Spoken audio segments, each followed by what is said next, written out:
Bonjour Fanny et merci d'avoir accepté mon invitation dans ce cadre magnifique, le Palais du Louvre.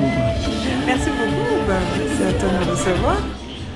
Alors on va parler de ton parcours, ton premier envie dans ce métier. Alors, ma première envie dans ce métier, Oui. chanter.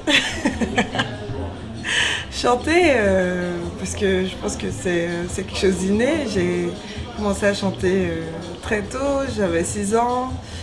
Je chantais à l'école pour la fête et mes frères me disaient tout le temps Fanny, tais-toi. Donc, ma première envie, c'est chanter. Est-ce que tu as été influencé par ta famille, par une rencontre ou par un environnement culturel? Je crois que la musique c'est venu un peu tout seul. Alors mon grand-père que je n'ai pas eu le temps de connaître jouait du saxophone. Ma mère chante un peu à l'église. Mais on va dire dans mon entourage proche, je n'avais personne qui vivait de la musique ou qui était vraiment passionné de musique. Donc c'est toute seule que j'ai commencé à me faire ma petite playlist, mon petit univers musical. Et j'ai grandi avec des chansons de grandes chanteuses comme Whitney Houston et Toni Braxton. Et je pense que ça m'a poussée vers ça. Quel regard a été porté sur ton choix par ta famille? Alors, c'est simple, ma mère n'aimait pas ça. Donc, on va dire que c'est un peu contre tout le monde que j'ai décidé de faire cette carrière. Pour la petite anecdote, mon premier concours de chant, je l'ai fait dans le dos de ma mère. Mon frère qui m'a emmené au concours de chant à vélo. On est arrivé, j'ai fait peut-être 3 semaines dans le concours de chant, ma mère n'était même pas au courant. Et le jour de la finale, je lui ai dit bon maman, tu sais, ce serait quand même bien que tu viennes me donner une force parce que il paraît que je peux gagner le concours. Donc voilà, c'est comme ça qu'elle a su que j'allais chanter, quoi. As-tu le choix entre tes études et ta passion? Alors, je suis venue en France à la base pour faire une formation de secrétariat et de comptabilité. Et j'ai fini par enregistrer un album. Donc c'était un petit peu compliqué d'allier les deux puisque ma formation était en province, à Limoges, et l'album commençait à bien fonctionner. Donc j'ai choisi de mettre de côté ma formation de secrétariat et de comptabilité pour pouvoir enchaîner sur une carrière de chanteuse. Quels sont les avantages et les inconvénients de ce métier? Alors, les avantages. On va commencer par les avantages, parce que c'est quand même un beau métier, il faut quand même bien... il faut qu'on en soit assez conscient quand même. Les avantages, c'est que je voyage beaucoup, je rencontre de très belles personnes, on gagne peut-être notre vie, on gagne notre vie beaucoup mieux que certaines personnes qui se lèvent de 7h du matin jusqu'à 18h. Les inconvénients? Oui. Les inconvénients, c'est qu'on ne s'appartient plus vraiment. Après, tout dépend de sa notoriété et de jusqu'où on décide de placer la musique dans notre vie. Mais on appartient à son public. On n'est plus lambda, on peut plus se permettre de faire certaines choses. Le calendrier, il faut qu'il soit bien fait, parce que les vacances sont rares. Parce que nous, on travaille pour vous, lorsque vous êtes en vacances, lorsque vous allez en discothèque, lorsque vous allez vous détendre. En fait, nous, on est là pour travailler pour vous. Donc, c'est quelque chose à bien gérer. Il faut s'organiser. Voilà. Es-tu entièrement libre dans ton travail?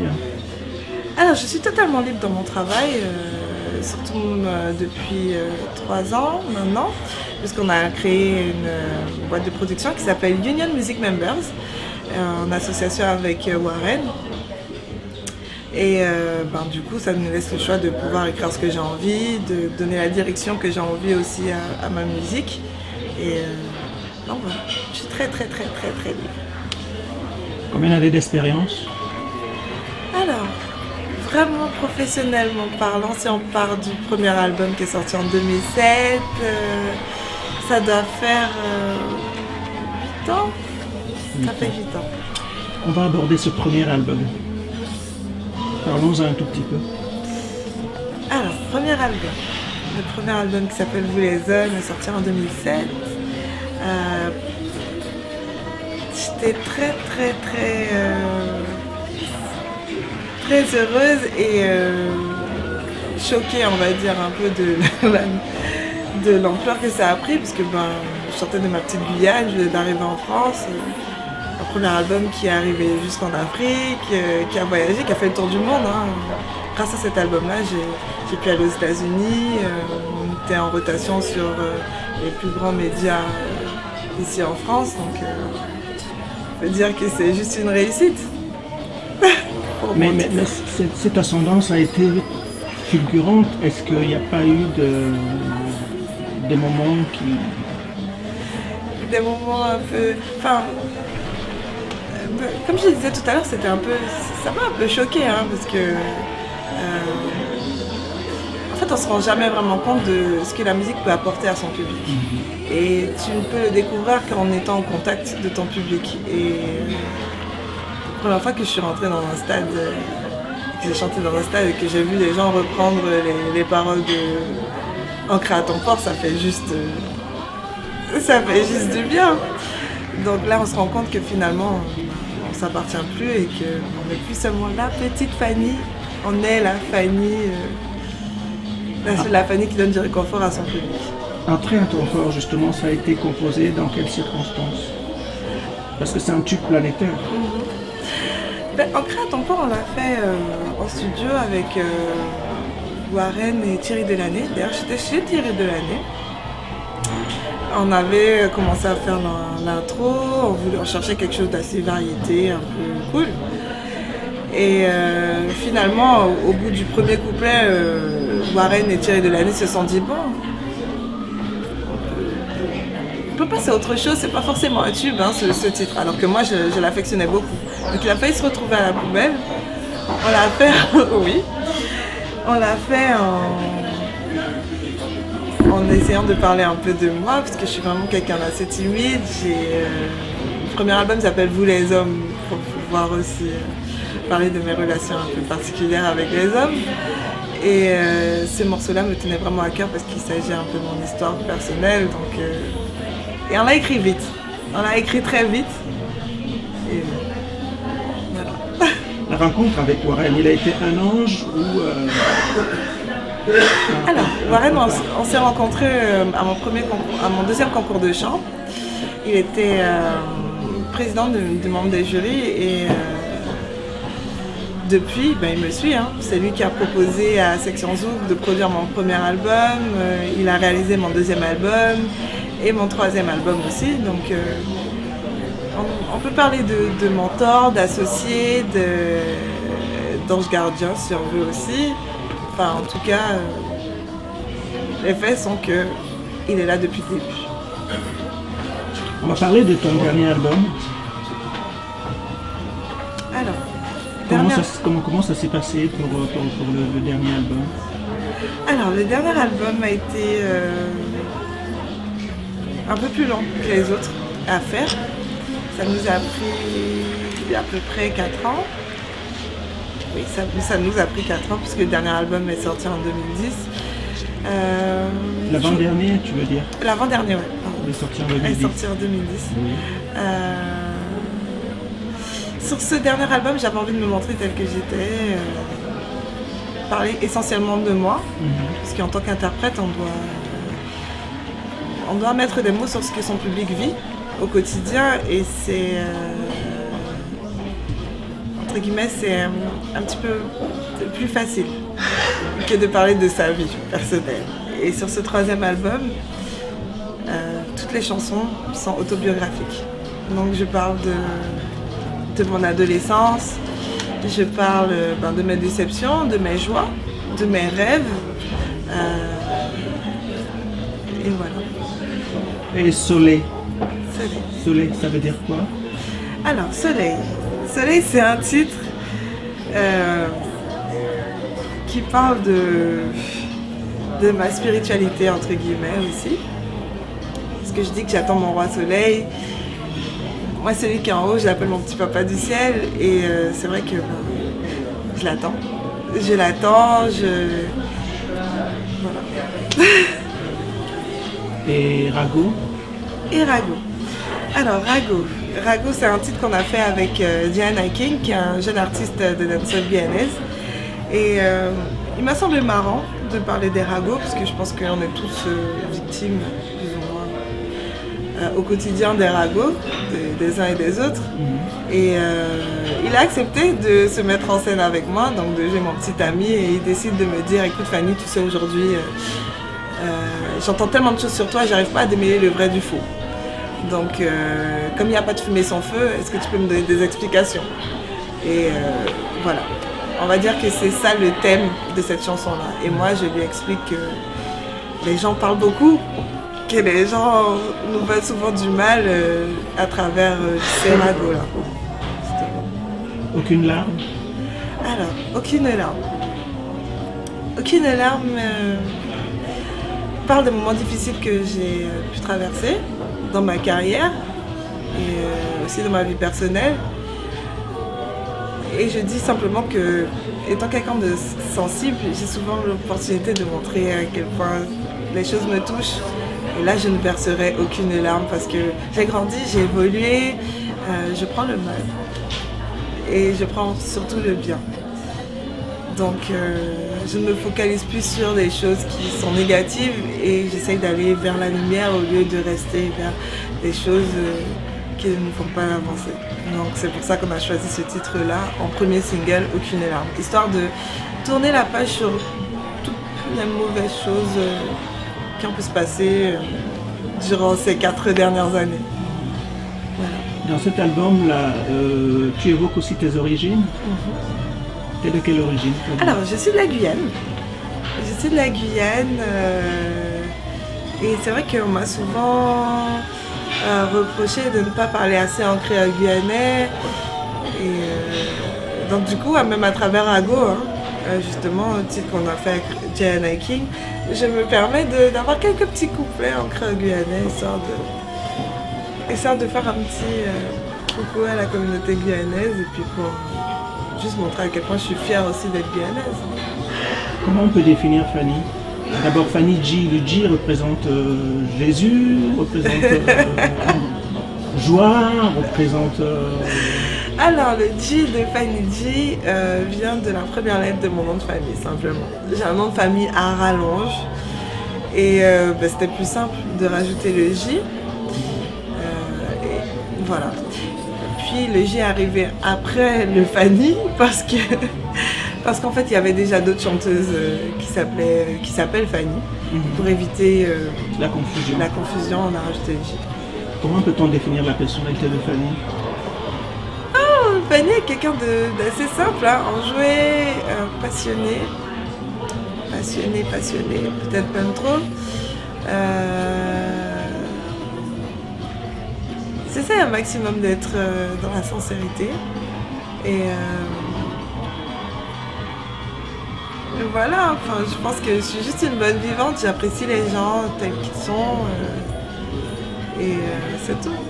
J'ai rencontré certains de vos fans qui espèrent vous voir changer de rythme de musique en vous comparant à Whitney Houston, Toni Braxton.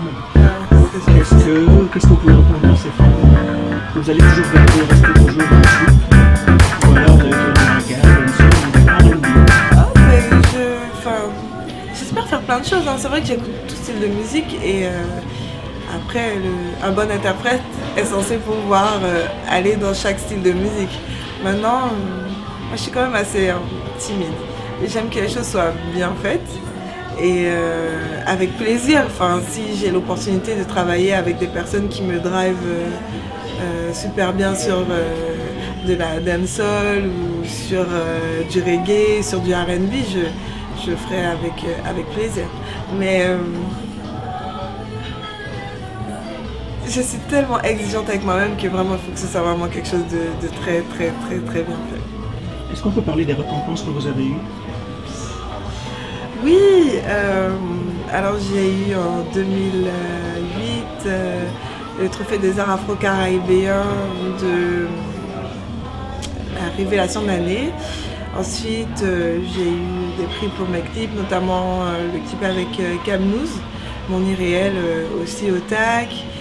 J'ai eu des Lions d'Or, l'équivalent des prix SACEM en Guyane, donc meilleur interprète, meilleur album, meilleur clip, artiste féminine de l'année, bref. Bon, enfin, c'est pas non plus quelque chose qui me représente, puis c'est pas forcément aussi quelque chose dont j'aime parler. Certains de tes fans, Fanny, ont l'impression que tu n'as pas galéré en musique. Est-ce que tu peux nous éclairer un tout petit peu plus? Ah si, j'ai galéré. Hein. J'ai commencé, mon premier album est sorti en 2007, mais j'ai enregistré mon album durant l'année 2006. Comme je le disais tout à l'heure, j'habitais en province, des fois je montais à Paris, j'avais pas de sous, je fraudais. Mes premières scènes... Tu frauderais le métro? Ah, je fraudais le train, parce que j'habitais et le métro aussi. Et le métro aussi, quand j'arrivais ici. Mes premières prestations, je les ai faites en chantant sur des tables. Ah oui, non, j'ai quand même galéré. Hein. J'ai quand même galéré, même si le succès a été quand même immédiat comparé à d'autres personnes. Après, je sais pas quoi dire d'autre. Hein. Enfin, rien n'est forcément facile hein, dans ce métier-là. C'est-à-dire que, comme je disais tout à l'heure, il faut savoir s'abandonner et pouvoir tout donner. Moi, je me suis dit, allez, c'est ton rêve, fais-le. Que demain tu ne puisses pas le regretter, mais ça n'a pas toujours été facile. En conclusion, est-ce qu'il y a un conseil que tu pourrais donner à tes fans par rapport à cette question? Est-ce que je pourrais leur donner... Alors, quel conseil je pourrais leur donner? C'est soyez bien entourés. Il faut planifier les choses parce que c'est très important. C'est un métier qui est assez aléatoire et souvent il suffit de faire la rencontre d'une seule bonne personne pour pouvoir évoluer vraiment. Donc il ne faut pas lâcher, il faut se structurer et être bien entouré, vraiment. Voilà. As-tu un secret particulier, Fanny? Est-ce que... As-tu un secret particulier? Alors mon secret, j'ai envie de dire que mon secret, c'est mon petit papa du ciel, je lui remets beaucoup les choses. Je ne suis pas quelqu'un de forçant, je vais là où le vent me mène. Et jusqu'à présent, il fait en sorte que ça aille pour moi. Donc mon secret, c'est que je mets mes genoux à terre. Voilà. Est-ce que tu peux me parler un peu de la réalisation de cet album-là, ton dernier album qui sort? D'accord. Dans quelles conditions ça a été réalisé? Okay. Alors ce dernier album est une production UMM en licence chez Aztec. Donc on est vraiment très fiers, Warren et moi, de cet album puisque c'est notre deuxième petit bébé. On a pris 4 ans à le réaliser. On a choisi les compositeurs avec lesquels on voulait travailler. D'ailleurs, j'en profite pour faire un gros bisou à BBC qui est le compositeur majoritaire de cet album et qui a juste fait un travail exceptionnel sur les titres Dis-le-moi, Soleil et d'autres. Voilà, c'est notre petite fierté. Et, c'est quoi tes sources d'inspiration? Ma vie. Ma vie, c'est un album qui est autobiographique. Du début jusqu'à la fin, tous les titres parlent de moi, ils parlent de ce que j'ai vécu et voilà. Et ton espace de travail, comment est-ce que tu composes? Dans la rue, dans ta chambre? Ah ben je compose un peu partout, hein. Je compose un peu partout, dans la rue, dans ma chambre. Souvent, mais c'est vrai, souvent en fait t'es là, t'es assis, t'écoutes quelqu'un qui raconte quelque chose dans le métro, tu notes une phrase, et puis tu fais marcher un peu ta nénette avec ce que tu as vécu toi-même. En général, ça colle bien. Est-ce qu'il y a une expérience internationale qui t'a marqué dans ce métier? Un voyage quelconque? Les États-Unis, par exemple? Oui. L'Afrique? Je dirais plus l'Afrique. Moi, je me rappellerai toujours de la première fois où j'ai posé mes pieds en Afrique. C'était en Guinée-Conakry. J'ai eu l'impression, enfin je le dirai jamais assez, hein, mais que j'étais chez moi. Le continent africain ressemble énormément à la Guyane et d'un seul coup, en fait, je sais pas, mon histoire d'amour avec l'Afrique a commencé, donc je vais dire que ouais, l'Afrique m'a touchée. Est-ce que ton travail est-il collectif ou tu préfères travailler en solo? Alors, je préfère travailler en collectif. Parce que souvent, lorsqu'on travaille en solo, on a des petits moments où on n'arrive plus trop à écrire, ou des fois il nous faut nous renouveler. Et je trouve que c'est important pour un artiste de se renouveler via tout ce qui l'entoure. Et via d'autres artistes aussi. Parce que je pense que les plus gros tubes se sont faits comme ça, avec la participation d'un tel et d'un tel. Et ouais, c'est beaucoup plus fun de travailler à plusieurs. Fanny a-t-elle des projets futurs en dehors de la musique? Alors Fanny a plein de projets futurs en dehors de la musique. Se marier, ce serait pas mal. Avoir des enfants, ce serait pas mal. Et puis se poser aussi, ce serait pas mal aussi. Donc elle a plein de projets, mais qui seront développés à une date ultérieure. Est-ce que Fanny a un cœur à prendre? Oui. J'ai envie de dire malheureusement. Oui, je suis toujours à... Chacun toujours à prendre. Est-ce qu'il y a un endroit où tes fans peuvent t'écrire? Ah oui, alors tous mes fans, vous pouvez me retrouver sur mon Facebook, alors officiel Fanny J, sur mon Twitter officiel Fanny J et sur mon Instagram officiel Fanny J. Voilà, je crois que c'est très facile. Quelle est la définition personnelle de Fanny? La définition personnelle de Fanny Elle a un juron, un mot qu'elle dirait, qu'elle répète régulièrement, quelque chose qu'elle fait quotidiennement. Ah, ce que je fais... Alors, il y a plein de choses. Mais il y a une expression que j'aime beaucoup, c'est « mettez ton mâchoire égale que ton esprit ». Ce qui veut dire, mets ta mâchoire égale avec ton esprit, c'est-à-dire que pour éviter, quand tu reproches quoi que ce soit, sois bien dans tes pompes et c'est ce que tu fais. Voilà. Est-ce que Fanny fait-elle la cuisine? Parce qu'on a parlé de mariage. Ah, Fanny fait la cuisine. Hein. Alors, je suis pas non plus une chef étoilée, mais je peux faire tout ce qui est riz, haricots rouges, colombo, poisson, poulet, bœuf, des choses toutes simples quoi. Ça va être la dernière question, Fanny. Est-ce que tu es engagée dans une cause certaine, humanitaire? Alors, non, Fanny n'a pas encore eu l'opportunité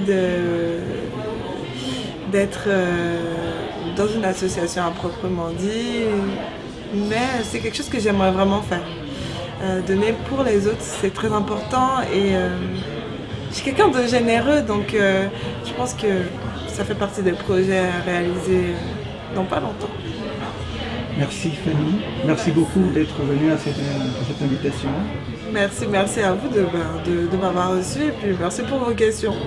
C'était pas trop indiscret ça va.